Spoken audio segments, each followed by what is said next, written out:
Hello, it's me, Darlene Vlog.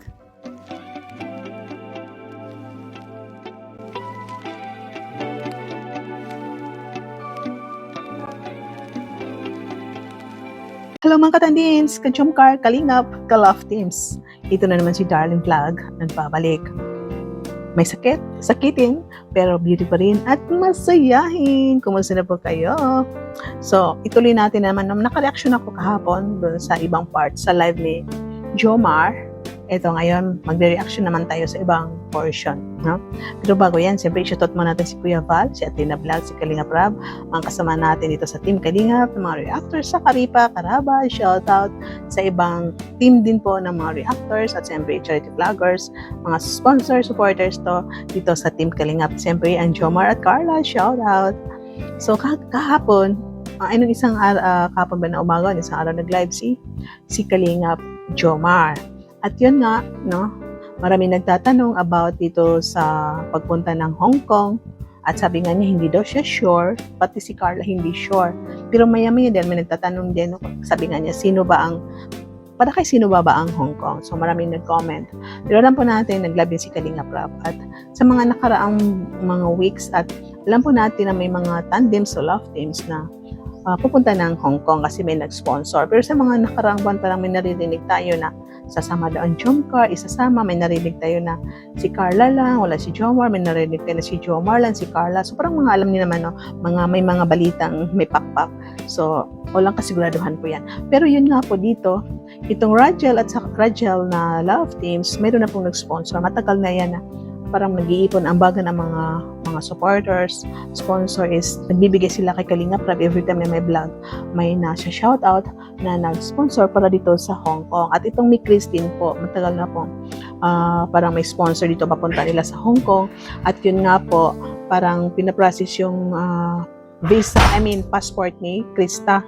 Ayun nga po, alam po natin na minor si Krista. Siyempre, katulad yung dati nung pagpunta nila sa Hong Kong na minor pa si Biancy. Pero na-process ng parents ni Biancy paano makakuha ng passport. At ito nga, nagkaroon na rin ng passport si Krista dahil nag-process pa, sinamahan ng parents. Pero hindi tayo sure kung sasama ba ang mama or papa ni Krista papuntang Hong Kong. Pero dahil may passport na si Krista, so parang wala namang visa no ang Hong Kong. So para makapunta rin siya at kahit wala siyang magulang. No, dahil nandiyan naman sila Kalinga Prab. Pero I don't know, baka sasama ang mama ni Krista kasi lagi yan sumasama every time na may vlog. Pero papunta sila sa Hong Kong, wala po tayong idea dyan. Pero ito nga po, sabi nga ni Kalinga Prab doon sa live niya, kasi maraming nagtatanong na para bang doon sa live niya na may nabanggit, pwede niyo po panoorin ang full live ni Kalinga Prab kahapon na parang may nabanggit siya doon na may gusto at ang sponsor na isama daw ang Jomcar. Pero hindi daw pumayag si Kalinga Prab, no? Kasi para bang kasi bibigyan daw ang iba na naman na love team, iba na beneficiary, bibigyan naman ng another chance. Pero para sa akin, tama din yun, no? Tama din yun na huwag nila isama kasi alam po natin na itong Jomcar is marami na silang napupuntahan at saka ma-afford naman ng mga sponsor na papuntahin si Carla sa Hong Kong or sa ibang country na kahit sila lang. At isa pa reason na parang rin ako kasi itong February ang punta nila. So itong Mick Chris at saka Rajel kung punta ng February, may pasok pa yan, no? May pasok pa. So baka yung na-schedule nila, hindi natin alam kung anong schedule ang punta ng Rajel at saka Mick Chris Kalingap doon sa Hong Kong. Pag ilang bisis na pumunta nilang Kalingap sa Hong Kong, so walang schedule po. Pero para sa akin din is, sang-ayon din ako na wag na lang kasi ilang bisis na na-absent si Carla. Mabuti itong pagpunta nila sa Vietnam is tapos ng exam, no? Pagkatapos ng exam, yun, tumuloy na, no? Humabol si Carla at saka si Pao at saka si Lolo. Pero baka may pasok pa siya ng ibang subject. Pero yung exam niya tapos na po. Itong February, may pasok pa. Kung mag-excuse naman si Carla, absent na naman. No? Mabuti kung vacation, yung weekend, no? Walang pasok. Mabuti yan. Pero pag nagkataon na naman na may pasok, so yan, problema na naman sa pag-i-excuse, no? Mag-excuse ang Carla, mag-excuse ang Kalingap, kung ano naman ang reason. Baka mamaya mapuno ang school. Ano ba itong batang ito? Nursing pa naman ang student. Lagi na lang ma-excuse later kasi punta sa ibang bansa. So para din sa akin, suggestion ko rin ito sa mga kasama natin sa Jomcar na i-timing natin sa vacation, summer, for Christmas, ganun po. Alam po natin na kaya nyo na ipa-travel ng Jomcar sa Hong Kong. Kasi itong Hong Kong, isa din sa magandang pasyalan, no? Kahit sino man, maraming pumupunta dyan, basta ma-afford din yung ticket. Ito si Jomar, nakapunta na ng Hong Kong.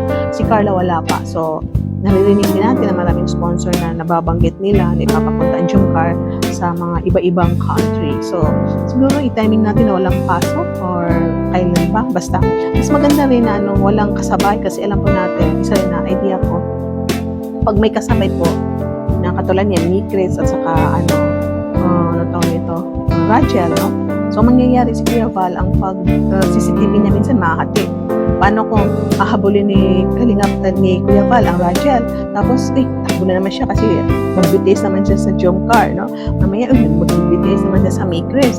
So, alam natin na yung mga supporters si Halo na tatlong tandems na sa travel. So, alam pa natin na may community na hindi nagkakasundo, nagkaaway, nagbabangyan, kumperan. So, pagka magkagulo, so ang mababash na naman si Kalinga Prab, ang mababash naman si Kuya Val. O Kuya Val, bakit ang kamera mo doon na naka-focus sa ganito, na tandem? O Kuya Val, bakit ang kamera mo doon ka lang nag-CCTV sa ganito? So, pagbigyan muna natin itong Rachel at saka Grace, no? Na sila muna makapag-travel. So, pagdating ng araw, itong mga sponsor ng Jomcar, kung gusto nila papuntahin ng Jomcar sa Hong Kong or saan ba, makafocus yung CCTV ni Kuya Val sa Jomcar lang, or baka may kasabay na naman ang Jomcar sa ibang tandems, love teams na sabay rin na papunta sa ibang bansa. Importante kasi tatlo. Alam ko natin na may mga supporter sa itong dalawang team pag hinalo, pinagsama. Alam niyo kung sinong tandems yan at sinong community na magbabangayan, no? Mag-aaway, compare, na minsan naiipit si Kalinga Prab. So, mas mabuti na huwag na lang isama. Idea ko yun, opinion ko yun. So, yan na nga po, sa tamang oras na lang po. At ito nga po, no? At dito naman, ituloy natin sa live ni Jomar na, di ba po, nasa roles na po ni Kalinga Prab ngayon, na itong, pag nagla-live itong leading man, o si Carla, for example, nag-live si Carla, hindi pwede pumasok ang love teams, no? Or itong mga leading man, katulad ni Ido, o sino pa si Mikoy, si Jomar, ito si tuloy ang Fran Debate, wala naman channel ito si Fran, wala rin channel si Joy. So itong tatlong, bawal daw, o sino pang love team dyan, o tandems dyan, or keyboys dyan na may channel. So bawal na po pumasok ang love team nila sa live, no? Kasi minsan nababash, minsan na kinikilig kayo na manunood, pero minsan nababash sila. So, mas mabuti na wala na lang, di ba po? Kasi alam po natin, di ba, minsan nagla-live si Jomar, bigla mag-comment si Carla, no? So, bigla may mga bash na papasok, ano mga comment nila. So, tayo na supporters, full support sa Jomar is tutuwa tayo, masaya tayo, kinikilig tayo, lalo na pag hindi sila nag-vlog at napapanood natin doon sa live yung mga comment ng sinong partner dyan na pumunta sa live, no? At para sa akin, maganda rin po yan na hindi nilang mag-comment para hindi mabash itong mga Kalingap Angels or love teams. Kasi alam po natin, ito si Kalinga Prab is ingat na ingat siya, inaalagaan niya itong mga beneficiary niya na huwag masyadong mabas. At dito nga, kinikilig, maraming kinig sa live ni Jomar dahil hindi nga pwede mag-comment si Carla, dinadaan kay Kuya Jeans, no? Kuya Jeans na dito daw kasi sabi, di ba, alam niyo, sabi na, parang nagalit si Jomar sa live niya na itong mga basher na, sabi, ay mga basher, binabas niya si Carla, sigurado niyo mas maganda kayo, no? Full in lang kayo, ha? Baka gusto niyo ng halik, ha? Di ba? Parang inaasay niya, gumaganti siya sa pang-aasar. Kaya ito, dumaanan sa comment, ito si Kuya Jeans na, oy, masungit daw ang asawa. Eh, sabi ni Jomar, di ba po, sabi ni Jomar, hindi po ako masungit.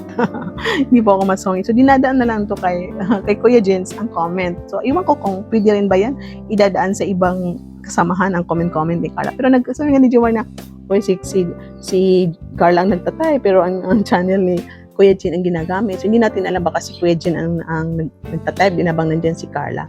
So, yun nga po. Natuwa po tayo kasi ang dalawa is nakikita natin. So, nakita nyo, nag-flying kiss nga, no? Nag-flying kiss na si Carla. So, tinanggap ni Jomar. So, sabi niya, ibalik ko. Ano yan? Kuya Jean, sabihan mo si Carla na yung flying kiss ko, saluin niya. O, di ba? So, I'm sure na kayo mga supporters, kahit sa mga simpleng kiligan ng dalawa is natuto at kinikilig po kayo, no? So, kahit hindi natin sila nakikita sa ganun sa live, for sure na may mga ibang paraan na hindi mablablag lagi ang Jomcar, may ibang paraan na napapanood natin sila, hindi nga po, no? So, ito dahil tuloy-tuloy ang Jomcar, so kahit walang kiligan sa mga live na yan, hindi makapasok ang kanilang mga love team is mapapanood na po natin ulit itong mga sinusuportahan natin na love teams sa main channel ni Kalinga Prab. At itong TikTok din naman, so dati minsan napapanood natin ng, hindi masyado nagtitiktok si Carla at saka si Jomar, hindi po ba? So, bihira lang, no? Once in a blue moon lang ang kikita natin. So, si Carla minsan nagkipagtiktok kay Kuya Rab, Kalinga Prab, or sino man mga kuya niya dyan. Pero yung Jomar is bihira lang. May tandem sa lagi sila nagtitiktok, napapanood natin. So, hindi ko na nababanggitin. Pero ngayon, na pinagbawal na, hindi na pwede mag-tiktok ang mga tandem. So, sana, supportan po natin itong role. Si Kalinga Prab ang pinagbawal. Bawal po mag-tiktok. No? TikTok once lang ata. Ang sabi na ni Kalinga Prab na, ito mga Kalingap Angel, limit ang pag-tiktok. Yung mga damit, dapat sa magandang ayos ang pananamit para hindi mabash. At saka itong tandems is pinagbawal din ang pagti-tiktok. Bawal nga i-vlog, so TikTok. Alam po natin itong TikTok, yan ang libangan ng mga dalaga, no? Mga kabataan. So, pinagbawal din ni Kalinga Prab para iwas exposure sa mga batang ito para hindi sila mabash. At ito ang manager nila si Kalinga Prab, so respetuhin na lang po natin ang roles. So, yan nga po. Dito lang po ang ating reactions for today. Sa lahat na sumusuporta sa Jomcar, antayin na lang po natin kung kailan ulit ang travel ng dalawa kasi may narinig tayo na ibang bansa. So, hantayin na lang po natin sa tamang panahon, tamang oras. Basta suporta po tayo lagi. So, shoutout po sa lahat sa sponsor dito sa landing pa ni Kuya Val. Tuloy-tuloy lang po ang pagsuporta. Shoutout po sa lahat. And see you in my next reaction video. Bye-bye and God bless. Happy weekend. And keep smiling everyone. Paki-like po, paki-subscribe at saka don't skip ad. Bye-bye. Mga kalingap, suportahan natin Darlen Vlogs YouTube channel. Please subscribe. Mga karaba, mga kalingap, mga ka-Jomcar ng samahan. Reactor na maaasahan, siya si Darlen Vlogs. Sa Kalingap Radyo Balitaan, atin siyang nasisilayan. Mabuti na kaibigan, solidong kalingap niya. Siya ay matulungin sa kapwa, mga reaksyon niya'y kahanga-hanga. Siya si Darlen lang, samahan natin. Mga kalingap, halika na't samahan natin siya. Darlen Vlog sa kanyang channel, samahan natin siya.